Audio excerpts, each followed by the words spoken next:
बघा next, x square plus 7x plus 12 काय दिलं तुम्हाला, x square plus 7x plus 12 is equal to काय 0. Find the root of x. Factors पाडायचे. काय फॉर्म्युला आपल्याजवळ, minus b plus or minus under root of b square minus 4ac divide by काय 2a. बस हाच formula आहे. हा काय तुमचा a ची व्हॅल्यू किती आहे, a ची व्हॅल्यू किती 1 आहे, b ची व्हॅल्यू किती 7 आहे आणि c ची व्हॅल्यू किती 12 आहे. बस b ची व्हॅल्यू किती -7 plus or minus under root of 7 चा काय करायचा स्क्वेअर करायचा आहे, -4 करायचा, a ची व्हॅल्यू 1 आहे आणि c ची व्हॅल्यू 12 आणि डिवाइड बाय काय 2 इंटू a. a ची व्हॅल्यू किती 1 आहे म्हणजे किती झालं -7 प्लस ऑर मायनस 49 बरोबर की नाही. बार चौक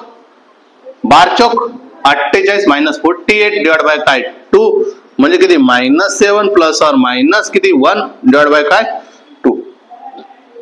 -7 plus or minus 1 divide by काय 2 म्हणजे किती -7 plus 1 divide by 2 -7 minus 1 divide by 2 किती झालं -6 डिवाइड बाय 2 म्हणजे किती झालं -3 आणि किती झाला -8 डिवाइड बाय 2 म्हणजे किती झालं -4 -3 -4 ऑप्शन नंबर